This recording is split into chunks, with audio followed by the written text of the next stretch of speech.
الحمد لله نحمده ونستعينه ونستغفره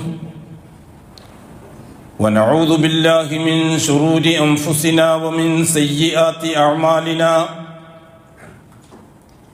من يهده الله فلا مضل له ومن يضلل فلا هادي له وأشهد أن لا إله إلا الله وحده لا شريك له وأشهد أن محمدًا عبده ورسوله أرسله بالهدى ودين الحق ليظهره على الدين كله ولو كره المشركون اللهم صل على محمد وعلى آل محمد كما صليت على إبراهيم وعلى آل إبراهيم إنك حميد مجيد اللهم بارك على محمد وعلى آل محمد كما باركت على إبراهيم وعلى آل إبراهيم في العالمين إنك حميد مجيد عباد الله أوصيكم ونفسي أولا بتقوى الله يا أيها الذين آمنوا اتقوا الله حق تقاته ولا تموتن إلا وأنتم مسلمون يا أيها الذين آمنوا اتقوا الله وقولوا قولا سديدا يصلح لكم أعمالكم ويغفر لكم ذنوبكم ومن يطع الله ورسوله فقد فاز فوزا عظيما يا أيها الناس اتقوا ربكم الذي خلقكم من نفس واحدة وخلق منها زوجها وبث منهما رجالا كثيرا ونساء واتقوا الله الذي تساءلون به والأرحام إن الله كان عليكم رقيبا أما بعد فإن أصدق الحديث كتاب الله وخير الهدي هدي محمد صلى الله عليه وسلم وشر الأمور محدثاتها وكل محدثة بدعة وكل بدعة ضلالة وكل ضلالة في النار അല്ലാഹുവിൻ്റെ സത്യവിശ്വാസികളായ അടിമകൾ തഖ്വയുള്ളവരായി ജീവിക്കുകയും അതുവഴി ദുനിയാവിലും ആഖിറത്തിലും അല്ലാഹു പൊരുത്തപ്പെടുന്ന ജീവിതം സമ്പാദിക്കുകയും ചെയ്യണമെന്ന് ആദ്യമായി എന്നോടും തുടർന്ന് നിങ്ങൾ ഓരോരുത്തരോടും വസിയ്യത്ത് ചെയ്യും.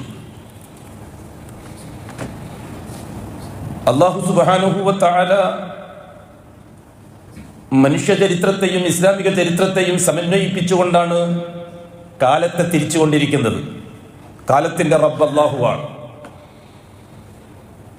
രാപ്പകലുകളെ നിയന്ത്രിക്കുന്നത് അല്ലാഹുവാണ്. സമയങ്ങളുടെയും സ്ഥലങ്ങളുടെയും ഉടമസ്ഥൻ അല്ലാഹുവാണ്. അനുഷ്ഠാനങ്ങളെ ചരിത്രവുമായി ബന്ധിപ്പിച്ചത് അല്ലാഹുവിൻ്റെ ഇടപെടലുകളെ സമൂഹത്തിന് പരിചയപ്പെടുത്തി കൊടുക്കാൻ വേണ്ടിയിട്ടാണ്. ഓരോ കാലഘട്ടത്തെയും ചരിത്രത്തെ മുഹമ്മദി ശരീഅത്തിൽ അമലുകളായി ബന്ധിപ്പിച്ചു അല്ലാഹു തആല. ആ ചരിത്രത്തെ അമലുകൾ നിലനിൽക്കുന്ന കാലത്തോളം സമൂഹം ഓർമ്മിക്കാൻ വേണ്ടിയിട്ടാണ്. മനുഷ്യ ചരിത്രത്തിൻ്റെ 4 ഘട്ടങ്ങളെപ്പറ്റി നാം വിശദീകരിക്കാറുണ്ട്. ഒന്നാമത്തത് അതിൻ്റെ ശൈശവഘട്ടമാണ്. ആദം അലൈഹിസ്സലാത്തു വസ്സലാം തൊട്ട് നൂഹ് നബി അലൈഹിസ്സലാത്തു വസ്സലാം വരെയുള്ള കാലഘട്ടം. ഭൂലോകത്ത് മനുഷ്യൻ താമസിച്ചപ്പോൾ അതിൻ്റെ 1-ാം ഘട്ടം അതാണ്.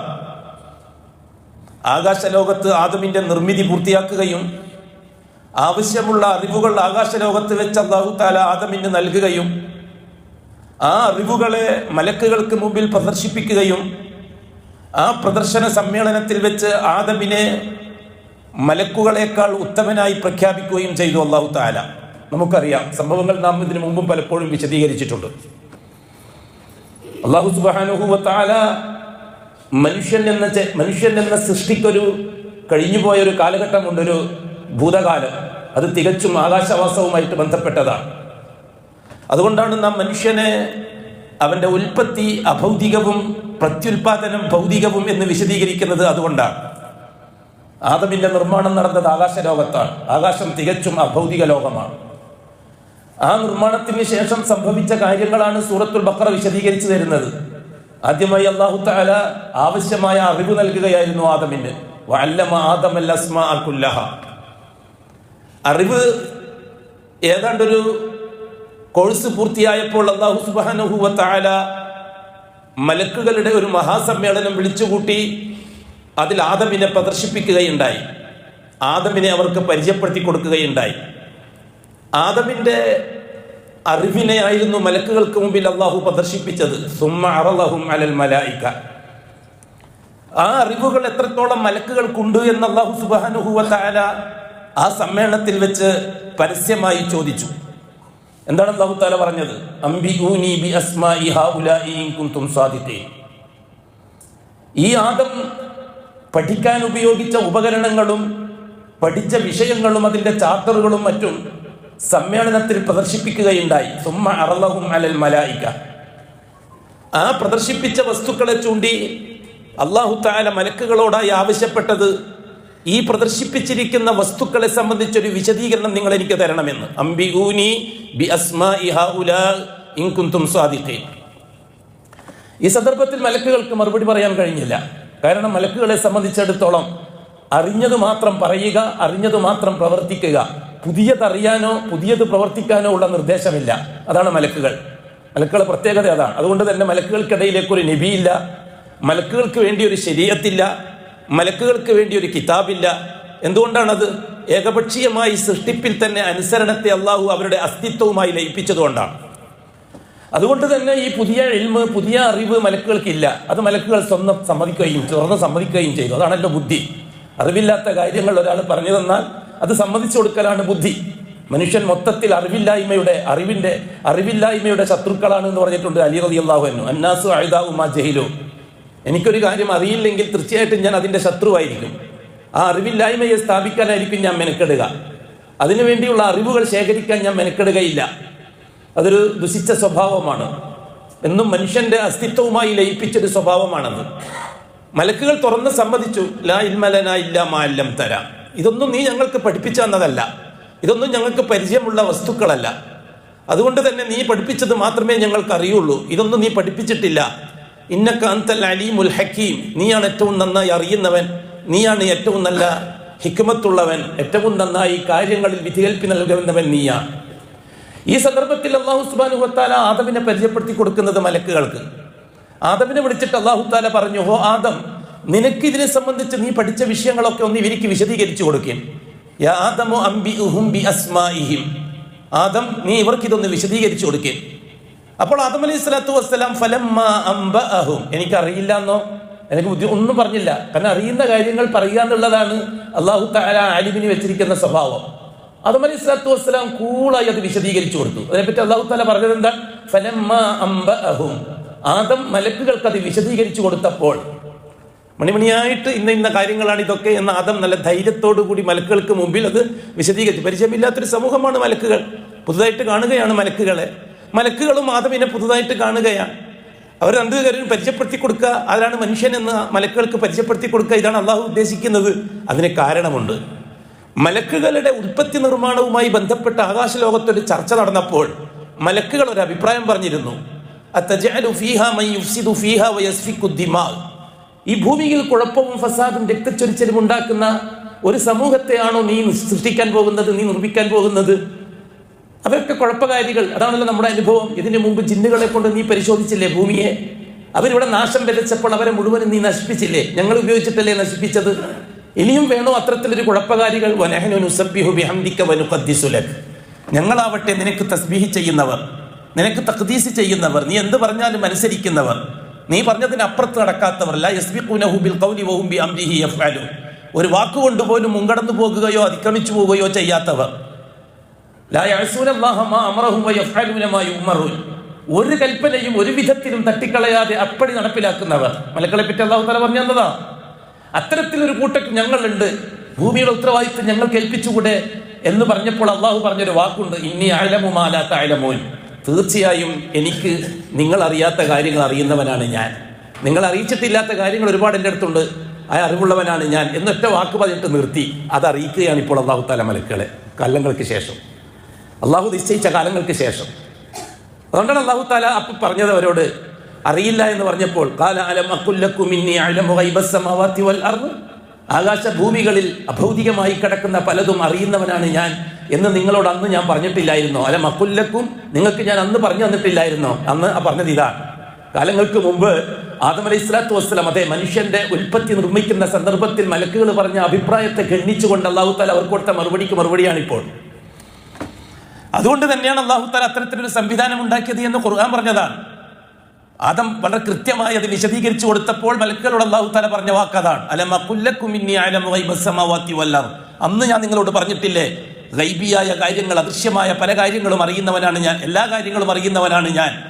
വഅലമു മാ തുബ്ദൂൻ, നിങ്ങൾ പരസ്യപ്പെടുത്തുന്ന കാര്യവും അറിയുന്നവനാണ് ഞാൻ. വമാ കുൻതും തക്തുമൂൻ, നിങ്ങൾ പരസ്യപ്പെടുത്താതെ നിങ്ങൾ സൂക്ഷിച്ച് മനസ്സിലാക്കി ഒളിപ്പിച്ച് വെച്ചിരിക്കുന്ന കാര്യങ്ങളും അറിയുന്നവനാണ് ഞാൻ. അന്ന് ഞാൻ നിങ്ങളോട് പറഞ്ഞതാണ്. ഇപ്പോൾ ഞാൻ പുതുതായി സൃഷ്ടിച്ച സൃഷ്ടിയെ സംബന്ധിച്ച് നിങ്ങൾക്ക് ഏതാണ്ട് ഗ്രാഹ്യമായല്ലോ. മലക്കുകൾക്ക് സമ്മതിക്കലേ നിവൃത്തിയുള്ളൂ. ആ സന്ദർഭത്തിൽ അല്ലാഹു സുബ്ഹാനഹു വ തആല മലക്കുകളോട് പറഞ്ഞത് ഉസ്ജുദൂ ലി ആദം, ആദമിന് നിങ്ങൾ ഒരു സുജൂദ് ചെയ്യണം. എന്തിനായിരുന്നു ആ സുജൂദ്? ആദം ആരാണെന്ന് മലക്കുകൾക്ക് മനസ്സിലാക്കി കൊടുക്കാൻ വേണ്ടി തന്നെ, ഇൽമു കൊണ്ട് കിട്ടിയ മഹത്വം ചില്ലറയല്ല എന്ന് മലക്കുകൾക്ക് ബോധ്യപ്പെടുത്തി കൊടുക്കാൻ വേണ്ടി തന്നെ. ഫസജദൂ, എല്ലാവരും സുജൂദ് ചെയ്തു. ഇത് മനുഷ്യൻ എന്ന സൃഷ്ടിയുടെ ആകാശലോകത്ത് നടന്ന ഒന്നാം ഘട്ട സംഭവങ്ങളാണ്. അത് കഴിഞ്ഞിട്ടാണ് ഹവ്വാനെ അല്ലാഹു നിർമ്മിക്കുന്നത്. സൂറത്തുൻ നിസാ, ഇത്തഖൂ റബ്ബക്കുമുല്ലദീ ഖലഖക്കും മിൻ നഫ്സിൻ വാഹിദ, ഇത്തഖൂ, നിങ്ങൾ തഖ്വയുള്ളവരായി ജീവിക്കണം. റബ്ബക്കും, നിങ്ങൾ റബ്ബിനോട് തഖ്വയുള്ളവരായിരിക്കണം. നിങ്ങൾ ആരാണ് റബ്ബ് എന്നറിയുമോ? അല്ലദീ ഖലഖക്കും മിൻ നഫ്സിൻ വാഹിദ, ഒരു ശരീരത്തിൽ നിന്ന് നിങ്ങളെ മുഴുവനും നിർമ്മിച്ചെടുത്തവനാണ് അവൻ. ഒരു തടിയിൽ നിന്ന്, ഒരാത്മാവിൽ നിന്ന് മുഴുവനും നിർമ്മിച്ചെടുത്തവനാണ് അവൻ. എന്നിട്ട് അല്ലാഹു സുബ്ഹാനഹു വ തആല പറഞ്ഞു ഖലഖക്കും മിൻ നഫ്സിൻ വാഹിദ. എന്നിട്ട് അല്ലാഹു തആല പറഞ്ഞു നിങ്ങളുടെ ഇണയെ, അവരുടെ ഇണയെ ആ ശരീരത്തിൽ നിന്ന് നിർമ്മിച്ചവനാണ് അവൻ. അവരുടെ ഇണയെയും ആ ശരീരത്തിൽ നിന്ന് നിർമ്മിച്ചവനാണ് അവൻ. വഖലഖ മിൻഹാ സൗജഹ, ആദമിൽ നിന്ന് ആദമിന്റെ ഇണയെ നിർമ്മിച്ചു. ഇപ്പൊ 50-50 അല്ലാന്ന് മനസ്സിലായി. ആണും പെണ്ണും 50-50 അല്ലാന്ന് മനസ്സിലായി. ആദം പൂർണ്ണമാണ്, അതിൽ നിന്നൊരംശമാണ്. ആദം എന്ന പുരുഷൻ പൂർണ്ണമാണ്, അതിൽ നിന്നൊരംശമാണ് സ്ത്രീ എന്ന് അസ്തിത്വത്തിൽ തന്നെ മനസ്സിലായി. അതെ, മനുഷ്യ അസ്തിത്വം 50-50 അല്ല, അത് പൂർണ്ണതയുടെ ഒരു ഭാഗമാണ് പെണ്ണ് എന്ന് ഖുർആൻ. വഖലഖ മിൻഹാ, വഖലഖ, അല്ലാഹുവാണ് നിർമ്മിച്ചത്, മിൻഹാ, ആ ഒരു ശരീരത്തിൽ നിന്ന്, സൗജഹ, ആ ശരീരത്തിന്റെ ഇണയെ. ആ ഇണ പെണ്ണായിരുന്നു. ആ ഇണക്ക് അല്ലാഹു ഹവ്വ എന്ന് പേരിട്ടത്. അങ്ങനെ ഭാര്യ ഭർത്താക്കന്മാരായതിന് ശേഷമാണ് അല്ലാഹു സുബ്ഹാനഹു വ തആല ആകാശ ലോകത്ത് നിന്ന് സ്വർഗ്ഗലോകത്തിലേക്ക് താമസം മാറ്റുന്നത്. വഖുൽനാ യാ ആദമു ഉസ്കുൻ അൻത വസൗജുക്കൽ ജന്ന, സ്വർഗത്തിൽ പോയി താമസിച്ച ബാച്ചിലേഴ്സിന് പറ്റിയ സ്ഥലമാണ് ആകാശം. ഭാര്യ ഭർത്താക്കന്മാർക്ക്, കുടുംബത്തിന് പറ്റിയ സ്ഥലമല്ല ഇത്. മലക്കുകൾ ബാച്ചിലേഴ്സാണ്. മലക്കുകൾ എന്ന് പറഞ്ഞാൽ ആരാ? അജ്സാമുൻ നൂറാനിയത്തുൻ യതശക്കലൂന ബി അശ്കാലിൻ മുഖ്തലിഫത്തിൻ ഹസന ലാ യത്തസിഫൂന ബിദുകൂറത്തിൻ വലാ ഉനൂസ. ആണ് പെണ്ണ് എന്ന് മലക്കുകളെ വേർതിരിക്കാൻ പറ്റുകയില്ല. വലാ യഅ്കുലൂന വലാ യശ്റബൂൻ, തിന്നുക കുടിക്കുക മുതലായവ അവർക്കില്ല. ലാ യൻകിഹൂന വലാ യതവാലദൂൻ, വിവാഹമോ സന്താനോൽപാദനമോ അവർക്കില്ല. മലക്കുകളെ സംബന്ധിച്ച് മൊത്തത്തിൽ നമ്മൾ മനസ്സിലാക്കിയിരിക്കേണ്ട ഒരു പൊതുവിജ്ഞാനമാണത്. അൽ ഈമാനു ബിൽ മലായിക, മലക്കുകളെ അംഗീകരിക്കുക എന്നുള്ളത് ഈമാന്റെ രണ്ടാമത്തെ കാര്യവും കൂടിയാണ്. അള്ളാഹു അള്ളാന്റെ റസൂലും പറഞ്ഞത് മാത്രം അംഗീകരിച്ചു കൊടുത്താൽ മതി. അതിന്റെ അപ്പുറത്തേക്ക് ഗവേഷണം ചെയ്തിട്ട് മലക്കളെ പഠിക്കാനൊന്നും മെനക്കെടണ്ട. ആ അതിസാഹസികത നമ്മുടെ ഷഹാദത്തിനെ ബാധിക്കും. എന്നിട്ട് അല്ലാഹു സുബ്ഹാനഹു വ തആല ആ സന്ദർഭം ഉപയോഗിച്ചുകൊണ്ട് അവിടെ താമസിപ്പിച്ച്, അവിടെ പരിശീലനം നൽകി, തർബിയത്ത് നൽകി, എന്നിട്ടാണ് അല്ലാഹു തആല ഭൂമിയിലേക്ക് കൊണ്ടുവരുന്നത്. അതുകൊണ്ടാണ് ഞാൻ നേരത്തെ പറഞ്ഞത്, മനുഷ്യൻ എന്ന സൃഷ്ടിയുടെ ഒന്നാം ഘട്ടം ആദം മുതൽ തുടങ്ങുകയാണ് ഈ ഭൂമിയിൽ. ആദമിന്റെയും ഹവ്വാന്റെയും ഉൽപ്പത്തി തികച്ചും അഭൗതികമാണ്. അതുകൊണ്ട് തന്നെ ശാസ്ത്ര ലോകത്തിന് ആദം ഹവ്വ ദമ്പതിമാരുടെ നിർമ്മാണവുമായി ബന്ധപ്പെട്ട വിഷയം തരാൻ അവർക്ക് കഴിയില്ല.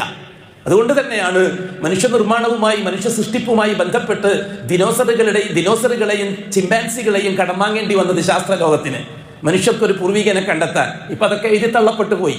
എങ്ങനെ ക്രിയേഷനിസവും അതേപോലെ തന്നെ പരിണാമ സിദ്ധാന്തങ്ങളും ഒക്കെ എഴുതി തള്ളപ്പെട്ടു പോയ വിഷയങ്ങളാണ്. അതൊന്നും ഇപ്പം ആർക്കും ചർച്ചയില്ല. അതൊക്കെ 19-ാം നൂറ്റാണ്ടിൽ നടന്ന ചർച്ചകളാണ്. 20-ാം നൂറ്റാണ്ടോടുകൂടി ആ ചർച്ചകളൊക്കെ അവസാനിച്ചു. 21-ാം നൂറ്റാണ്ടിൽ ലോക ചർച്ച വേറൊരു വഴിക്ക് നീങ്ങി. ആ വേറെ വഴിക്ക് നീങ്ങാൻ കാരണം എന്താണ്? ഇസ്ലാം ലോകത്തിന് മനസ്സിലാകരുത് എന്ന നിർബന്ധം പടിഞ്ഞാറുകാർക്കുള്ളത് കൊണ്ടാണ്. കാരണം 19-ാം നൂറ്റാണ്ടിൽ ഇസ്ലാമിനെ മനസ്സിലാക്കാൻ പറ്റിയ നൂറ്റാണ്ടായിരുന്നു.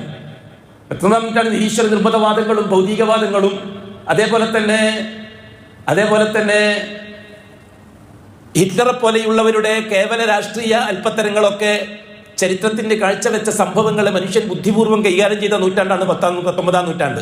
ഞാൻ വ്യക്തമായി പറയട്ടെ, 19-ാം നൂറ്റാണ്ടിന്റെ ബുദ്ധിയിലല്ല ഇപ്പോൾ 21-ാം നൂറ്റാണ്ടിൽ മനുഷ്യനുള്ളത്. മനുഷ്യൻ റോബോട്ടുകളാണ് ഇപ്പോൾ. 19-ാം നൂറ്റാണ്ടിലാണ് ഒരുപാട് പുസ്തകങ്ങൾ രചിക്കപ്പെട്ടത്. ഒരുപാട് ചരിത്ര ഗ്രന്ഥങ്ങൾ രചിക്കപ്പെട്ടത്, ഒരുപാട് ചരിത്രകാരന്മാരുണ്ടായത് 19-ാം നൂറ്റാണ്ടിലാണ്.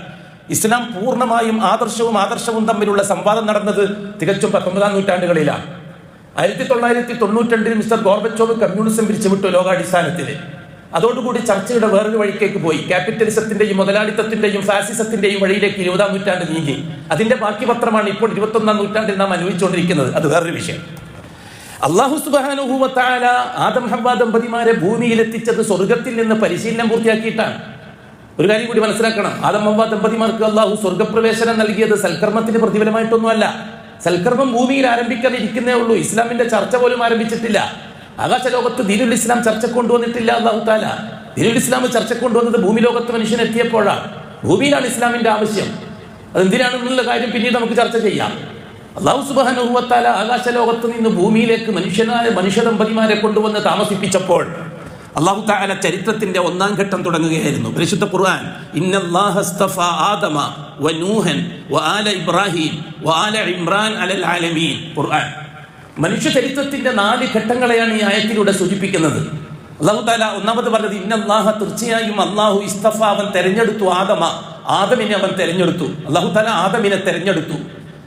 ഒന്നാമതായിട്ട് തെരഞ്ഞെടുക്കുന്ന ആദമിനെയാണ്. ഇവിടെ വളരെ കൃത്യമായിട്ട് നാം മനുഷ്യചരിത്രത്തിന്റെ തുടക്കക്കാരൻ ആദമാണെന്ന് തന്നെ സമ്മതിക്കണം. ഭൗതിക മോഡേൺ ഹിസ്റ്ററിക്കാർ ചരിത്രങ്ങൾ എഴുതുമ്പോൾ മനുഷ്യചരിത്രത്തിന്റെ തുടക്കമായിട്ട് നൂഹി കാലഘട്ടത്തെ കള്ളമായിട്ട് എഴുതി വെച്ചിട്ടുണ്ട്. മിസ്റ്റർ സി വി ചെറിയാനെ പോലെയുള്ള ആൾക്കാർ ചരിത്ര പുസ്തകം എഴുതിയത് മനുഷ്യ നാഗരികതയ്ക്ക് തുടക്കം നൂഹിന്റെ കാലഘട്ടം എന്ന് പറയില്ല. അവരത് ടൈഗ്രീസ് യൂഫ്രട്ടീസ് നദീതട സംസ്കാരമാണ് ലോകത്തിലെ ആദ്യത്തെ സംസ്കാരം എന്നും അതിൽ നിന്നാണ് മനുഷ്യന്റെ നാഗരികത ഉണ്ടായി വന്നത് എന്നും ഒക്കെ പഠിപ്പിക്കാറുണ്ട്. അത് മനഃപൂർവ്വം ഓറിയന്റലിസ്റ്റ് പണ്ഡിതന്മാർ നടത്തിയൊരു തന്ത്രമായിരുന്നു. കാരണം ഓറിയന്റലിസ്റ്റ് പണ്ഡിതന്മാർക്ക് ആവശ്യം ദീനുൽ ഇസ്ലാമിന് മുമ്പേയുടെ മതങ്ങളും നാഗരികതകളൊക്കെ ഉണ്ട് എന്നും അത് സ്ഥാപിക്കലും മുഹമ്മദ് മുസ്തഫ തങ്ങൾ ഇസ്ലാമിന്റെ ഫൗണ്ടറാണ്, ഇസ്ലാമിന്റെ സ്ഥാപകൻ മുഹമ്മദ് നബിയാണെന്ന് സ്ഥാപിക്കൽ ഇവിടുത്തെ ഓറിയന്റലിസ്റ്റ് പണ്ഡിതന്മാരെ താല്പര്യമായിരുന്നു. അതേപോലെ തന്നെ ഈ മിസ്ർ കേന്ദ്രമാക്കി പ്രവർത്തിക്കുന്ന മോഡേണിസം എന്നത് ഒരു വലിയ രോഗമാണ്. അതൊക്കെ ഈജിപ്തിൽ നിന്ന് തുടങ്ങിയത് കേരളത്തിലേക്ക് ബാധിച്ചിട്ടുണ്ട്.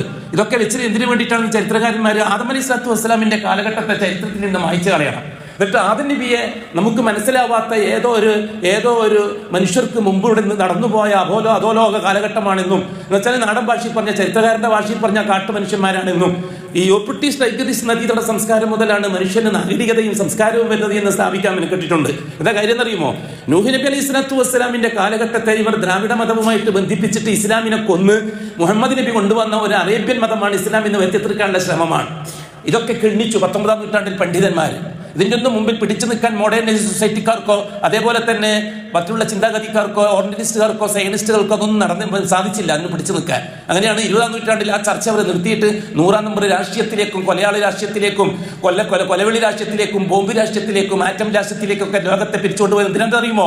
19-ാം നൂറ്റാണ്ടിലെ പോലെ ഇസ്ലാമിനെ പറ്റിയുള്ള ചർച്ച ലോകത്ത് നടക്കാൻ പാടില്ല എന്ന് പടിഞ്ഞാറുകാരന് നിർബന്ധമുണ്ട്. അതുകൊണ്ടാണ് 21-ാം നൂറ്റാണ്ടിന്റെ ചരിത്രം എന്താണ്? പരമാവധി അവരതിനെ മുടിവെക്കാൻ ശ്രമിക്കുന്നു. ലോകം മുഴുവനും യുദ്ധക്കെടുതികളെ കൊണ്ട് മനുഷ്യന്റെ ബുദ്ധിയെ മരവിപ്പിച്ച് ദീനുൽ ഇസ്ലാമിനെ പറ്റിയുള്ള ചർച്ച ഒന്നുമല്ലാതാക്കി തീർക്കാനുള്ള ശ്രമമാണത്. ഇവിടെ നമ്മൾ വളരെ ഗൗരവത്തിൽ ചിന്തിക്കണം. ലോകത്ത് ഇന്ന് നടക്കുന്ന 2 യുദ്ധങ്ങളാണ്. ഒന്ന് ഇറാനിയൻ ജൂതനും ഇസ്രായേലി ജൂതനും തമ്മിലുള്ള യുദ്ധം. 2 ജൂതന്മാർ തമ്മിലുള്ള യുദ്ധമാണ് നടന്നുകൊണ്ടിരിക്കുന്നത്. ഇതിന് മുസ്ലിങ്ങൾക്ക് എന്ത് കാര്യം? ഇതിന് മുസ്ലിങ്ങൾക്ക് എന്ത് കാര്യം? ഒരു വിഭാഗം ഇസ്ലാമിന്റെ ശത്രുവാണ്, മറ്റൊരു വിഭാഗം മുസ്ലിമിന്റെ ശത്രുവാണ്. മുസ്ലിമിന്റെ ശത്രു മുസ്ലിമിനെ കൊന്നുകൊണ്ടിരിക്കുന്നു, ഇസ്ലാമിന്റെ ശത്രു ഇസ്ലാമിനെ കൊന്നുകൊണ്ടിരിക്കുന്നു. അത് പണ്ടേ പറഞ്ഞിട്ടുണ്ട്. നമ്മുടെ കൃത്യമായിട്ട് 2 ജൂതന്മാരാണ് ഈ ലോകത്ത് ഇന്ന് നിലവിലുള്ളത്. ആ ജൂതന്മാരുടെ ലക്ഷണം എന്താണെന്ന് അല്ലാഹു തആല പരിശുദ്ധ ഖുർആനിൽ പറഞ്ഞു തന്നിട്ടുണ്ട്. ഇസ്രായേലി ജൂതൻ ഒരു ജൂതനാകണമെങ്കിൽ, ഒരു ഇസ്രായേലി ജൂത മതക്കാരനാകണമെങ്കിൽ അവരെ പുരോഹിതന്മാർ അവരെ പഠിപ്പിക്കുന്ന 2-3 സിദ്ധാന്തങ്ങളുണ്ട്. അതിൽ ഒന്നാമത്തെ സിദ്ധാന്തം എന്താണെന്നോ? ജിബ്രീൽ അലൈഹിസ്സലാത്തു വസ്സലാം കള്ളനാണ് എന്ന് വാദിക്കണം. ജിബ്രീൽ അലൈഹിസ്സലാത്തു വസ്സലാം കള്ളനാണ്, വാക്കുപാലിക്കാത്തവനാണ്, ദുഷ്ടനാണ് എന്ന് സ്ഥാപിക്കണം. അതിനെതിരായിട്ട് സൂറത്തുൽ ബഖറയിൽ അല്ലാഹു സുബ്ഹാനഹു വ തആല മൻ കാന അദുവ്വൻ ലിജിബ്രീല എന്ന് പറഞ്ഞ ആയത്തോട് അവരെ എതിർത്തിട്ടുണ്ട് യൂതന്മാരെ. എന്താ കാര്യം? അവരെ വാദം മുഹമ്മദ് നബിക്ക് അല്ലാഹു തആല വഹി നൽകിയത് ശരിയാണ്, പരിശുദ്ധ ഖുർആൻ ശരിയാണ്. ആ വഹി മുഹമ്മദിന് കൊണ്ടുകൊടുത്തിട്ട് ജിബ്രീൽ ചതിപ്രയോഗം നടത്തി. ബനൂ ഇസ്രായേലിന് നൽകേണ്ട വഹി ബനൂ ഇസ്മായിൽ നൽകി. ബനൂ ഇസ്മായിലിൽപ്പെട്ട മുഹമ്മദിന് വഹി നൽകുക വഴി ജിബ്രീൽ തനി ചതിയാണ് നടത്തിയത്, തനി ധിക്കാരമാണ് നടത്തിയത്. അതുകൊണ്ട് ഒരു കാരണവശാലും ജിബ്രീൽ വഹി കൊണ്ട് കൊടുത്ത മുഹമ്മദിനെയോ അംഗീകരിക്കാൻ കഴിയില്ല എന്ന്. ഇതാണ് ജൂതനാകണമെങ്കിൽ ഒന്നാമത്തെ വിശ്വാസം. ഇസ്രായേലി ജൂതൻ ജൂതനാകണമെങ്കിൽ, ഇസ്രായേലി ജൂതൻ ജൂതനാകണമെങ്കിൽ ആദ്യം അവൻ അള്ളാഹുവിന്റെ സന്ദേശവാഹകനായ ജിബ്രീലിനെ കള്ളനാക്കണം. രണ്ടാമതായിട്ട് അവര് എന്താണ് ചെയ്തത്? ഒരു ജൂതൻ ഇന്ന് ലോകത്ത് നിലനിൽക്കുന്ന ജൂതൻ, ലോകത്ത് നിലനിൽക്കുന്ന ജൂതൻ ആദർശപരമായാണ് നാം അവരെ ചർച്ച ചെയ്യുന്നത്. രാഷ്ട്രീയമായിട്ട് ചർച്ച ചെയ്യേണ്ട ആവശ്യം നമുക്കില്ല. ജിഹാദുകൾ 2-3 തരത്തിലാണ്. ലസ്ബാബ് ബിൽ അസ്ബാബ്, ആയുധവും തമ്മിലുള്ള ഏറ്റുമുട്ടൽ. ഇപ്പൊ നടന്നുകൊണ്ടിരിക്കുന്നത് ആയുധവും തമ്മിലുള്ള ഏറ്റുമുട്ടലാണ്. അത് ആയുധത്തിന്റെ ആൾക്കാർ ചർച്ച ചെയ്തോളും. ആദർശവും ആയുധവും തമ്മിൽ ഏറ്റുമുട്ടുമ്പോഴാണ് നമ്മൾ ചർച്ച കൊണ്ടുവരിക. നാം ആദർശത്തിന്റെ പക്ഷത്ത് നിൽക്കും, ആയുധത്തിന്റെ പക്ഷത്ത് നിൽക്കുകയില്ല. ബദർ പോലെ, ബദറിൽ ഏറ്റുമുട്ടിയത് ആയുധവും ആദർശവും തമ്മിലാണ്. നാം ആദർശത്തിന്റെ പക്ഷത്താണ്, മുഹമ്മദ് മുസ്തഫ തങ്ങളുടെ പക്ഷത്ത്. ആയുധത്തിന്റെ പക്ഷത്ത് നമ്മളില്ല, അബൂജഹലിന്റെ പക്ഷത്ത് നമ്മളില്ല. ഇതൊക്കെ വളരെ കൃത്യവും വ്യക്തവുമായ കാര്യമാണ്. ഉഹദ് യുദ്ധത്തിലും മുഅ്മിനീങ്ങൾ, മുസ്ലിമീങ്ങൾ, അഷ്റഫുൽ ഖൽഖ് അടക്കമുള്ളവർ അമ്പേ പരാജയപ്പെട്ടു. ആ സന്ദർഭത്തിലും നമ്മൾ ആദർശത്തിന്റെ പക്ഷത്താണ്, ആയുധത്തിന്റെ പക്ഷത്തല്ല. ഖുറൈശി സമൂഹത്തിന്റെ ആയുധമായിരുന്നു ബദറിൽ ജയിച്ചത് മുഹമ്മദ് മുസ്തഫ തങ്ങളുടെ ആദർശത്തിന്റെ പക്ഷമാണ്. ഉഹദിൽ ജയിച്ചത് അബൂ സുഫിയാന്റെ ആയുധത്തിന്റെ പക്ഷമാണ്. ഇതൊക്കെ നമ്മൾ തിരിച്ചറിയണം. ചരിത്രത്തിലൂടെ തിരിച്ചറിവുണ്ടാക്കിയിട്ടില്ലെങ്കിൽ നമ്മുടെ സലഫിയത്ത് ഒരു ഗുണവും ചെയ്യില്ല. സലഫിയത്ത് ഗുണം ചെയ്യണമെങ്കിൽ ചരിത്രത്തിലൂടെ ഇസ്ലാമിന്റെ ഇസ്ലാമിന്റെ അടിത്തറ മനസ്സിലാക്കിയിരിക്കണം. എന്നാലേ പിടിച്ചു നിൽക്കാൻ നമുക്ക് കഴിയുള്ളൂ. അല്ലെങ്കിൽ ഏത് ചെകുത്താനും ഏത് സമയത്തും തട്ടിക്കൊണ്ടു പോകാൻ അവസരമുണ്ട്. ഇവിടെ അല്ലാഹു സുബ്ഹാനഹു വ തആല രണ്ടാമതായിട്ട് പറഞ്ഞു തന്നത് എന്താ? ഈസ നബിയുടെ ഉമ്മയായ മറിയം വ്യഭിചാരിയാണ് എന്ന് സമ്മതിക്കണം. ഒരു ജൂതനാകണമെങ്കിൽ ഈസ നബിയുടെ ഉമ്മ മറിയം വ്യഭിചാരിയാണ്, വേശ്യപ്പെണ്ണാണ്. ഈസ ജാരസന്തതിയാണ് എന്ന് വിശ്വസിച്ചാൽ മാത്രമേ ഒരുത്തന് ജൂതനാകാൻ പറ്റുള്ളൂ. ഇപ്പോഴും ഇസ്രായേലി ജൂതൻ അത് തന്നെയാണ് അവരുടെ പഴയകാല തോറ വിശ്വസിച്ചുകൊണ്ടിരിക്കുന്നത്. അത് ക്രിസ്ത്യാനികളെ ഖണ്ഡിക്കാൻ വേണ്ടിയിട്ടായിരുന്നു. ക്രിസ്ത്യാനികൾ ഒന്നുമല്ല, അവര് ജാരസന്തതിയെ ദൈവമാക്കിയ വിഡ്ഢികളാണ് എന്ന് വെറ്റി തീർക്കാൻ വേണ്ടിയിട്ടാണ്. ജൂതന്മാരെ സംബന്ധിച്ചിടത്തോളം അവർക്കൊരു ഒരു രീതിയുണ്ട്. എന്താണെന്നറിയുമോ? ഭൂമിലോകത്തും അവരല്ലാത്തവരൊന്നും മനുഷ്യരായിട്ട് കാണുന്നില്ല. അവരല്ലാത്തവരെല്ലാം പട്ടികളുടെയും പന്നികളുടെയും മക്കളായിട്ടാണ് അവർ കാണുന്നത്. അവർ മാത്രമാണ് ഇസ്രായേൽ സന്തതികൾ. അന്ന് മഞ്ഞസൽവ, ആകാശത്തിൽ നിറക്കപ്പെട്ട മഞ്ഞസൽവായിൽ നിന്ന് ഭക്ഷണം കഴിച്ച പാരമ്പര്യമുള്ള ബാപ്പാക്ക് ജനിച്ച മക്കളെ മാത്രമേ അവർ മനുഷ്യനായിട്ട് കാണുന്നുള്ളൂ. അതുകൊണ്ട് മനുഷ്യനെ കൊല്ലുക എന്നുള്ളത് പട്ടിയെയും പന്നിയെയും കൊല്ലുന്ന ലാഘവത്തോടെ അവർ ചെയ്തിരിക്കും. അതുകൊണ്ട് തന്നെ ക്രിസ്ത്യാനികളെ സംബന്ധിച്ചിടത്തോളം അവരെ പറ്റി അവർ പറയുന്നത്, മറിയം അലൈഹിസ്സലാത്തു വസ്സലാമിനെ അവര് ഈ 2 കാര്യങ്ങൾ അടിസ്ഥാനപരമായി അംഗീകരിച്ചാലേ ഈ കാലഘട്ടത്തിലും ഒരുത്തരെ ജൂതനാകാൻ പറ്റുള്ളൂ. ഇത് തന്നെയാണ് ഇറാനിയൻ ജൂതന്റെയും ചരിത്രം. ഇറാനിയൻ ജൂതന്റെ ചരിത്രം 2 സംഗതികളാണ്. ഒന്ന്, ജിബ്രീല് വാക്കുപാലിക്കാത്ത കള്ളനാണ് എന്ന് പറയണം. അഷ്റഫുൽ ഖൽഖ് അല്ലാഹു സുബ്ഹാനഹു വ തആല അലി റളിയല്ലാഹു അൻഹുവിന് വഹ്യ് കൊടുക്കാനായിരുന്നു ജിബ്രീലിനെ ഏൽപ്പിച്ചത്. അത് തെറ്റി മുഹമ്മദ് മുസ്തഫാക്ക് കൊടുത്തു. മുഹമ്മദ് അല്ല നബിയാവേണ്ടത്, അലിയാണ് നബിയാവേണ്ടത്. അത് അബദ്ധത്തിൽ അല്ലെങ്കിൽ മനഃപൂർവ്വം ചതിച്ചനാണ് ജിബ്രീൽ എന്നാണ് ഷീഈ നേതൃത്വത്തിന്റെ, ഇപ്പോൾ ഇറാനിൽ നിലനിൽക്കുന്ന നേതൃത്വത്തിന്റെ വിശ്വാസ പ്രമാണം. അടിസ്ഥാനപരമായി അതാണ്. അത് 1979 ഷീഈ വിപ്ലവം വിജയിച്ചു, ഇസ്ലാമിനെ കൊന്നു കുഴിച്ചുമൂടി ഷീഈ വിപ്ലവം ജയിക്കുകയും അവർ അധികാരത്തിൽ വരികയും ചെയ്തപ്പോൾ അന്നത്തെ ഭരണാധികാരിയായ ഖുമൈനി വളരെ കൃത്യമായി പ്രസ്താവിച്ചിട്ടുണ്ട്, ഇന്ന് ഈ കാണുന്ന ദീനിനെ ഇല്ലാതാക്കുകയും അലിയുടെ നേതൃത്വത്തിലുള്ള ദീനിനെ കൊണ്ടുവരികയും ചെയ്യലാണ് നമ്മുടെ ലക്ഷ്യമെന്ന് അദ്ദേഹം പ്രഖ്യാപിച്ചിട്ടുണ്ട്. അതേപോലെ തന്നെ രണ്ടാമതായിട്ട് അവരെന്താ ചെയ്തത്? മറ്റവര് മറിയം അലൈഹിസ്സലാത്തു വസ്സലാമിനെയാണ് വേശ്യയാക്കിയതെങ്കിൽ ഒരു ഷീഈ ആകണമെങ്കിൽ ആയിഷ ബീബി വേശ്യയാണ്, സാനിയത്താണ് എന്ന് സമ്മതിക്കണം. ഇന്നും അവർ ഇവരുടെ മെമ്പറുകളിൽ വെച്ച് ആയിഷ റളിയല്ലാഹു തആല അൻഹയുടെ പേര് പറയുമ്പോൾ അവരങ്ങനെ തന്നെയാണ് പറയുക. സലഫികൾ അവർ വിളിക്കല് അബ്നാഉ സാനിയ എന്നാണ്. സലഫികളെ അവർ അഭിസംബോധന ചെയ്യില്ല. ഇറാനിയൻ ജൂതന്മാര് സലഫികളെ അഭിസംബോധന ചെയ്യുന്നത് അബ്നാഉ സാനിയ, വേശ്യപ്പെണ്ണിന്റെ മക്കൾ എന്നാണ്. എന്നുവെച്ചാൽ ആയിഷ ബീബിന്റെ മക്കൾ. നഊദു ബില്ലാഹ് മഅദല്ലാഹ്. തീർച്ചയായിട്ടും ഇറാൻ തകരേണ്ടതാണ്. അവിടുത്തെ മെമ്പറുകൾ ബാക്കി ഉണ്ടാകാൻ പാടില്ല. അവിടുത്തെ മെമ്പറുകളിലുള്ള ഖുത്ബയിൽ അബൂബക്കർ സിദ്ദീഖിനെ കാഫറാക്കുന്ന ഖത്തീബുമാർ പ്രസംഗിക്കാൻ ഇനി അവസരം ഉണ്ടാകാൻ പാടില്ല. ആയിഷത്തു സിദ്ദീഖായ വേശ്യയാക്കുന്ന മെമ്പറുകൾ ഇനി ഉണ്ടാകാൻ പാടില്ല. രാഷ്ട്രീയമായിട്ട് നിങ്ങൾ എന്താണ് അതേതുപോലെയാണ് ഇന്ത്യൻ രാഷ്ട്രീയത്തിൽ ഓരോരുത്തർക്ക് ഇഷ്ടപ്പെട്ട മതേതരത്വ ജനാധിപത്യ രാഷ്ട്രീയത്തിൽ അവന്റെ ദീനിനെ ബാധിക്കാത്ത രീതിയിലൊക്കെ കൈകാര്യം ചെയ്യാമെന്ന് നമ്മൾ പറയാറുണ്ട്. രാഷ്ട്രീയ രംഗമല്ല നാം സംസാരിക്കുന്നത്, അതിന്റെ ആദർശ രംഗമാണ്. ആയുധവും തമ്മിലുള്ള ഏറ്റുമുട്ടലുകളെ പറ്റിയല്ല നാം സംസാരിക്കുന്നത്, ആദർശവും ആയുധവും തമ്മിലുള്ള ഏറ്റുമുട്ടലുകളാണ്. വളരെ കൃത്യമായി തിരിച്ചറിവില്ലായ്മ നമുക്ക് വലിയൊരു രോഗമാണ്. ആയിരിക്കും നമുക്ക് എന്ന് പറഞ്ഞാൽ അറിയുന്നോ, ഇത്തിരിയൊക്കെ തൗഹീദും സുന്നത്തൊക്കെ അറിയുന്ന നമുക്ക്. ഷിയാക്കളെ കാര്യം വിട്. ഷിയാക്കൾ അവര് ജാറങ്ങളെ കൊണ്ട് ലാ ഇലാഹ ഇല്ലല്ലാഹ് ബാത്തിലാക്കിയവരാണ്. അതേപോലെ തന്നെ ഖാദിയാനികൾ നുബുവത്ത് കൊണ്ട് മുഹമ്മദി റിസാലത്തിനെ ബാത്തിലാക്കിയവരാണ്. 2 വിഷയത്തിനും ഒരു കാഫിറുകളാണ്. അവരെ പറ്റി ചർച്ചയില്ല. ജാറങ്ങളെ കൊണ്ട് ലാ ഇലാഹ ഇല്ലല്ലാഹ് ബാത്തിലാക്കിയ ഷിയാക്കളെ സംബന്ധിച്ചോ മുഹമ്മദുർ റസൂലുള്ളാഹിയെ ബാത്തിലാക്കിയ നുബുവത്തിന്റെ വിഷയത്തിൽ മുഹമ്മദുർ റസൂലുള്ളാഹി എന്ന 2ാം കലിമയിലെ ഷഹാദ ബാത്തിലാക്കിയ ഖാദിയാനികൾ അവർ 2 ഒറ്റക്കെട്ടാണ്. ഒരാൾ ലാ ഇലാഹ ഇല്ലല്ലാഹ് ബാത്തിലാക്കിയവർ, മറ്റൊരു മുഹമ്മദുർ റസൂലുള്ളാഹി ബാത്തിലാക്കിയവർ. നമുക്ക് എന്ത് ബന്ധം? നമുക്ക് അവരുമായിട്ട് എന്ത് ബന്ധം? ഇവിടെയാണ് നാം ചരിത്രത്തിൽ നിന്ന് കാതലായ ഒരു വശം പഠിക്കേണ്ടത്. അല്ലാഹു സുബ്ഹാനഹു വ തആല ഇന്നല്ലാഹ അസ്തഫാ ആദം എന്ന് പറഞ്ഞിട്ട് ആദമിനെ അല്ലാഹു തആല തെരഞ്ഞെടുത്തു എന്ന് ഖുർആനിലൂടെ പറഞ്ഞിട്ടുണ്ടെങ്കിൽ അത് നാം ചരിത്രത്തിൽ സാക്ഷ്യപ്പെടുത്തേണ്ട വസ്തുതയാണ്. അത് ഇസ്ലാമിന്റെ ശൈശവഘട്ടമാണ്. രണ്ടാമതായിട്ട് അല്ലാഹു തആല ആയത്തിൽ പറഞ്ഞത് നൂഹിനെയും അല്ലാഹു തആല തെരഞ്ഞെടുത്തു എന്ന്. ഇസ്ലാമിക ചരിത്രത്തിന്റെ രണ്ടാം ഘട്ടവും മനുഷ്യ ചരിത്രത്തിന്റെ ബാല്യഘട്ടവുമായിരുന്നു അത്. രണ്ടാം ഘട്ടത്തെ അല്ലാഹു തആല ഉപയോഗിച്ചത് ശിർക്കും കുഫ്റും വേർതിരിച്ച് മനസ്സിലാക്കി കൊടുക്കാൻ വേണ്ടിയിട്ടാണ്. അമലുകളെ പറ്റിയുള്ള ചർച്ച ആ കാലഘട്ടത്തിൽ ഉണ്ടായിട്ടില്ല കൂടുതൽ. ആദമീ ശരീഅത്തനുസരിച്ച് നിലവിലുള്ള നിസ്കാരം, നോമ്പ്, സക്കാത്ത് മുതലായവ നടന്നു പോകുന്നു. ശിർക്ക് എന്താണ്, കുഫർ എന്താണെന്ന് മനസ്സിലാക്കി കൊടുക്കലാണ് നൂഹ് നബി അലൈഹിസ്സലാത്തു വസ്സലാമിന്റെ റിസാലത്തിന്റെ ദൗത്യം. അത് നമ്മൾ മനസ്സിലാക്കിയിട്ടുണ്ട്, പലപ്പോഴും നാം ആവർത്തിച്ചത് പറഞ്ഞിട്ടുണ്ട്. മറ്റൊരു കാര്യം, മൂന്നാമത്തെ വിഷയമായിട്ട് വരുന്നത് ചരിത്രത്തിന്റെ മൂന്നാം ഘട്ടമാണ്. വആല ഇബ്രാഹിം ഇന്നല്ലാഹ അസ്തഫാ ആദമ വനൂഹൻ വആല ഇബ്രാഹിം. ഇബ്രാഹിം ഈ കുടുംബത്തെയാണ് അല്ലാഹു തആല പിന്നെ തെരഞ്ഞെടുക്കുന്നത്. അല്ലാഹു അക്ബർ, എത്ര കൃത്യമാണ് കാര്യം. മനുഷ്യന്റെ ബാല്യഘട്ടം യൗവനഘട്ടത്തിലേക്ക് കടക്കുകയാണ്. അതെ, ഇസ്ലാമും യൗവനത്തിലേക്ക് കടക്കുകയാണ്. ഇബ്രാഹിം അലൈഹിസ്സലാത്തു വസ്സലാം മുതൽ അഷ്റഫുൽ ഖൽഖ് വരെയുള്ള കാലഘട്ടം മനുഷ്യ ചരിത്രത്തിന്റെ യൗവനഘട്ടമാണ്. അതെ, ഇസ്ലാമിക ചരിത്രത്തിന്റെയും യൗവനഘട്ടമാണ്. ആ യൗവനഘട്ടത്തിലൊക്കെ സംഭവങ്ങൾ മുഴുവനും നടക്കുന്നത് ഇബ്രാഹിം അലൈഹിസ്സലാത്തു വസ്സലാമിന് ഇറാഖിൽ വെച്ച് തർബിയത്ത് നൽകുകയും അതേപോലെ തന്നെ സിറിയയിൽ വെച്ച് പൂർണ്ണമായ തസ്കിയത്ത് നൽകുകയും മക്കായിൽ മോൻ ഇസ്മായിലിനെയും കൂട്ടിക്കൊണ്ടുപോയി ആ മിനാ പർവ്വതത്തിന്റെ താഴ്വാരത്തിൽ ഇബ്രാഹിം തന്റെ കൈകൊണ്ട് തന്റെ സ്വന്തം മകനെ അറുക്കലിലൂടെ ഇഹ്സാനിന്റെ പൊരുൾ പഠിപ്പിക്കുകയും ചെയ്ത ചരിത്രമാണ് ഇബ്രാഹിം ഈ കാലഘട്ടം നമുക്ക് പറഞ്ഞു തരുന്നത്. ഞാൻ പറഞ്ഞു വന്നത്, പരിശുദ്ധമായ ഇബ്രാഹിം ഈ കാലഘട്ടത്തിലെ ചരിത്ര സംഭവ ബഹുലമായ കാര്യങ്ങൾ മുഴുവനത്തിനെയും ഒരാവർത്തി കൂടി മനുഷ്യലോകത്തിന് സമ്മാനിച്ചുകൊണ്ട് ദുൽഹജ്ജ് മാസം പിറകോട്ട് പോകുകയാണ്. ദുൽഹജ്ജ് മാസം യാത്ര പറയാൻ പോകുകയാണ്. എന്താണ് ദുൽഹജ്ജ് മാസത്തിലൂടെ നാം മനസ്സിലാക്കി എടുക്കേണ്ട കാര്യം? ദുൽഹജ്ജ് മാസം പെരുന്നാൾ. എന്താണ് പെരുന്നാൾ? എന്തിനാണ് പെരുന്നാൾ? എന്തിനാണ് ഹജ്ജ്? ഹജ്ജിലൂടെ എന്താണ് ഉദ്ദേശിക്കുന്നത്? ഹജ്ജിലൂടെ, ഹിജ്റയുടെ 2-ാം കൊല്ലം ഹജ്ജ് ഫർളാക്കലിലൂടെ അല്ലാഹു തആല ഉദ്ദേശിച്ച കാര്യം എന്തായിരുന്നു? എന്താണ് അവൻ നമുക്ക് മനസ്സിലാക്കി തന്നിരിക്കുന്നത്?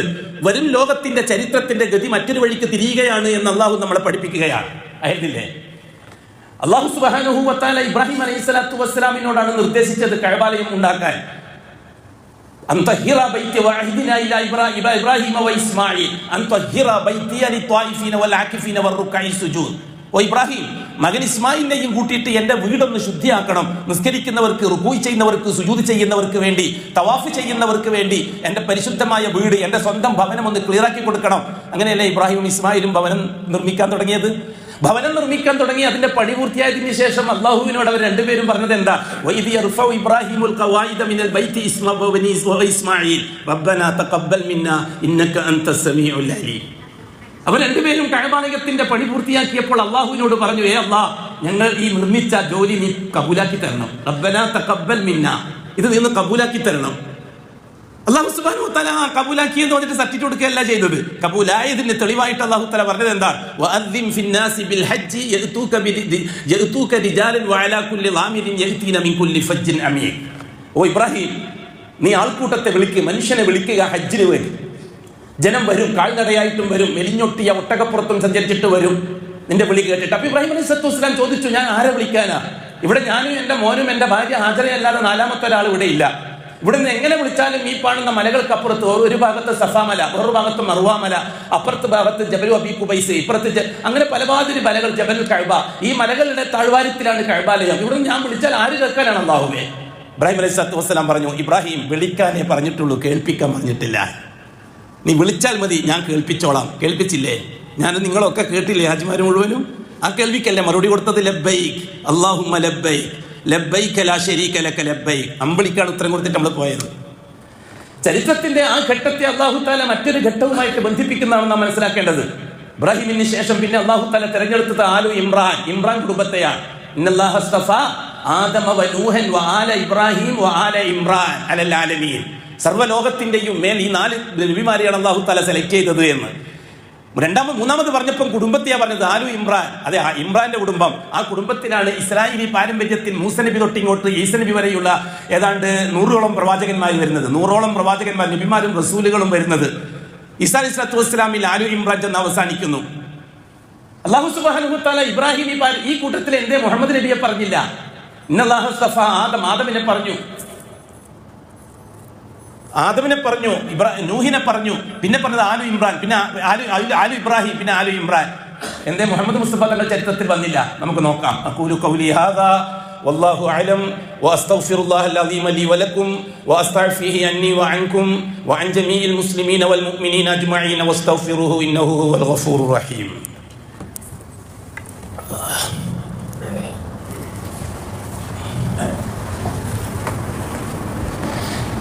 അൽഹംദുലില്ലാഹി റബ്ബിൽ ആലമീൻ വസ്സലാത്തു വസ്സലാമു അലാ അഷ്റഫിൽ മഖ്ലൂഖീൻ മുഹമ്മദിൻ വആലിഹി വസഹ്ബിഹി അജ്മഈൻ. ഇബാദല്ലാഹ് ഇത്തഖുല്ലാഹ ഹഖ തുഖാതിഹി വലാ തമൂതുന്ന ഇല്ലാ വഅൻതും മുസ്ലിമൂൻ. സഹോദരങ്ങളെ, സഹോദരിമാരെ, അല്ലാഹു സുബ്ഹാനഹു വ തആല മുഹമ്മദ് മുസ്തഫ തങ്ങളെ കാലഘട്ടത്തിൽ എത്തിച്ചു. വാർദ്ധക്യത്തിലെ ഒന്നാമത്തെ റസൂൽ മുഹമ്മദ് മുസ്തഫ തങ്ങളാണ്. മുഹമ്മദ് മുസ്തഫ തങ്ങൾ മുതൽ ഖിയാമത്ത് നാൾ വരെയുള്ളത് മനുഷ്യചരിത്രത്തിന്റെ വാർദ്ധക്യഘട്ടമാണ്, ഒപ്പം ഇസ്ലാമിന്റെയും വാർദ്ധക്യഘട്ടമാണ്. അതുകൊണ്ട് തന്നെ പുതിയ നുബുവത്തില്ല, പുതിയ റിസാലത്തില്ല, പുതിയ ശരീഅത്തില്ല മുഹമ്മദ് നബിക്ക് ശേഷം.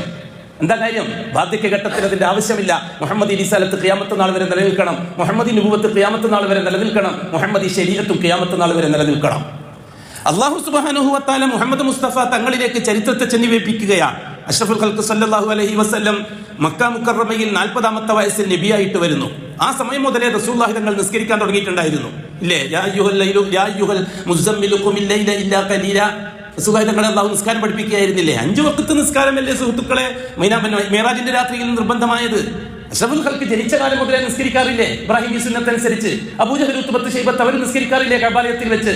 നമ്മൾ അവിടെ ഇവിടുത്തെ ഏതോ മതക്കാരെ പോലെ ഇവിടുത്തെ ഷീഈ മല്ലമാര്, ഇവിടുത്തെ ഷീഈ പുരോഹിതന്മാർ, അവരൊക്കെ ഇവിടുത്തെ ഹിന്ദു മതക്കാരെ പോലെയാണ്, അവർക്ക് അല്ലാഹുവിനെ പഠിപ്പിക്കാനാണ് എഴുതങ്ങൾ വന്നതെന്നുള്ള കള്ളത്തരം പ്രചരിപ്പിച്ചു ജാറങ്ങൾക്ക് വേണ്ടി, ജാറങ്ങളെ സ്ഥാപിക്കാൻ വേണ്ടി. അങ്ങനെയായിരുന്നോ?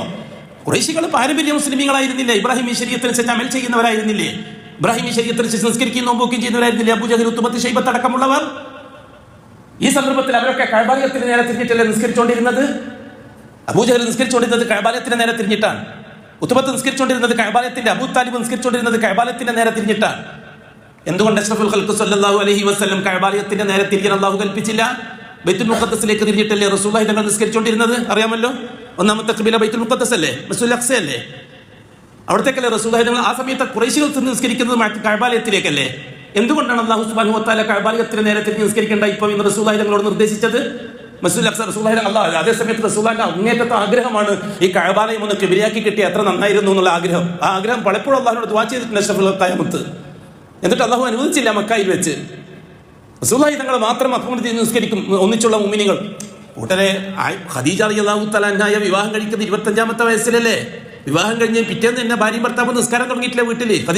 ഖദീജയും അതേപോലെ തന്നെ അഷ്റഫുൽ ഖൽഖ് തങ്ങളും. അന്ന് നബിയല്ല, അന്ന് പിന്നെ ഇസ്ലാമിക ആദർശ മുസ്ലിമും അല്ലല്ലോ ഖദീജ. എന്നിട്ട് നിസ്കാരമില്ലേ? റളിയല്ലാഹു തആല അൻഹു കുട്ടിപ്രായത്തിൽ റസൂലുള്ളാഹി തങ്ങളോടൊപ്പം ഖദീജാവിന്റെ വീട്ടിലല്ലേ താമസിച്ചുകൊണ്ടിരുന്ന, എല്ലാവർക്കും അറിയാലോ. റളിയല്ലാഹു തആല അൻഹുവിനെ ഇസ്ലാമിലേക്ക് ആകർഷിച്ച അവസ്ഥ എന്താ? രാത്രി സമയത്ത് ഖദീജ ബീവിയും റസൂലുള്ളാഹി തങ്ങൾ ഇമാമും ജമാഅത്തായിട്ട് വീട്ടിൽ നിന്ന് നിസ്കരിക്കുന്ന അലി കാണുന്നു. അഷ്റഫുൽ ഇമാമും ഖദീജ അന്ന് അവരാണ് മുസ്ലിമല്ല, അന്ന് നുബുവത്ത് കിട്ടിയിട്ടില്ല. നബി തങ്ങൾക്ക് നുബുവത്ത് കിട്ടിയിട്ടില്ല. പുതിയ ഇസ്ലാം ഇലാഹികളെ ജാറങ്ങൾക്കെതിരായിട്ടുള്ള പ്രഖ്യാപനം വരാൻ തുടങ്ങിയിട്ടില്ല. അന്ന് റസൂലുള്ളാഹി തങ്ങൾ നിസ്കരിക്കുന്ന കാഴ്ച കണ്ടപ്പോൾ അലി ചോദിച്ചത് നബി തങ്ങളോട്, എന്താ കാക്കാണല്ലോ, എന്താ ചെയ്തുകൊണ്ടിരിക്കുന്നത്, എനിക്ക് മനസ്സിലാകുന്നില്ല. അത് മോനെ അള്ളാഹ്ക്ക് വേണ്ടി നിസ്കരിക്കുക, ഞാനും നിസ്കരിക്കട്ടെ, ആ കുടിക്കോ. അങ്ങനെയല്ല അലി അല്ലാഹു തആല കുട്ടിപ്രായത്തിൽ തന്നെ ഇസ്ലാമിലേക്ക് വരാൻ പ്രേരിപ്പിച്ച വസ്തുത. അപ്പൊ അന്നേ നിസ്കാരം ഉണ്ടെന്നല്ലേ അർത്ഥം? അന്ന് നിസ്കാരത്തിന്റെ ഖിബല ഏതായിരുന്നു? മസ്ജിദുൽ അഖ്സ ആയിരുന്നില്ലേ? മസ്ജിദുൽ അഖ്സയിലേക്ക് തിരിഞ്ഞു അല്ലാഹു തആല അഷ്റഫുൽ ഖൽഖിന്റെ ആഗ്രഹം ഉണ്ടായിട്ടും കഅബാലയത്തിലേക്ക്. എന്താ കാര്യം എന്നറിയുമോ? വ്യക്തമായി മനസ്സിലാക്കിക്കൊള്ളുക. കഅബാലയത്തിന് ചുറ്റും 300 ചില്ല മഹാന്മാരുടെ ജാറങ്ങളുണ്ട്. ജാറങ്ങൾക്ക് നേതൃത്വം വഹിക്കുന്ന കമ്മിറ്റിയെയോ അത് നേതൃത്വം കൊടുക്കുന്ന പള്ളിയെയോ നമ്മൾ ഒരിക്കലും അംഗീകരിക്കാൻ പാടില്ല. ഇപ്പൊ തൽക്കാലം അങ്ങോട്ട് തിരിഞ്ഞ് നിസ്കരിക്കും, നല്ലൊരവസരം വരുമ്പോൾ ആലോചിക്കാമെന്ന്. എന്താ സംഭവിച്ചത് പിന്നീട്? ഇൻഷാ അല്ലാഹ് നമുക്ക് തുടർന്ന് അല്ലാഹു തൗഫീഖ് ചെയ്തിട്ട് ചർച്ച ചെയ്യാം. അലാ വസല്ലു വസല്ലിമു അലാ നബിയിൽ മുസ്തഫ വറസൂലിൽ മുർത്തദ. وقال مخبرا وآمرا إن الله وملائكته يصلون على النبي يا أيها الذين آمنوا صلوا عليه وسلموا تسليما. اللهم صل وسلم على رسولك سيدنا محمد وعلى آله وصحبه وأتباعه ومن تبعهم بإحسان إلى يوم الدين. اللهم ارض عن خلفائه الراشدين المهديين أبي بكر وعمر وعثمان وعلي رضي الله عنهم وعن سائر الصحابة والقرابة كلهم أجمعين وارض عنا معهم برحمتك يا أرحم الراحمين. اللهم اغفر للمؤمنين والمؤمنات والمسلمين والمسلمات الأحياء منهم والأموات. اللهم إنك مجيب الدعوات وقاضي الحاجات. طيب ثرانا وثراهم واجعل الجنة مأوانا ومأواهم. ربنا تقبل منا إنك أنت السميع العليم وتب علينا إنك أنت التواب الرحيم. اللهم أجرنا من النار. اللهم أجرنا من النار. اللهم أجرنا من النار. اللهم لا تشغل خلقنا بالنار ولا تجعلنا من حطب النار فإنها بئس الدار وبئس المثوى وبئس القرار. اللهم اعزنا واعز الاسلام والمسلمين. اللهم انصرنا وانصر الاسلام والمسلمين. اللهم ألف بين قلوب المسلمين الموحدين اللهم أصلح ذات بينهم يا رب العالمين اللهم أذل الشرك والمشركين وأذل الكفر والكافرين وأذل الإلحاد والملحدين اللهم شتت شملهم وفرق جمعهم وكل عددهم وخالف بين كلماتهم وزلزل أقدامهم وخيب ديارهم يا رب العالمين ربنا آتنا في الدنيا حسنة وفي الآخرة حسنة وقنا عذاب النار وصلى الله على خير خلقه محمد وآله وصحبه أجمعين والحمد لله رب العالمين.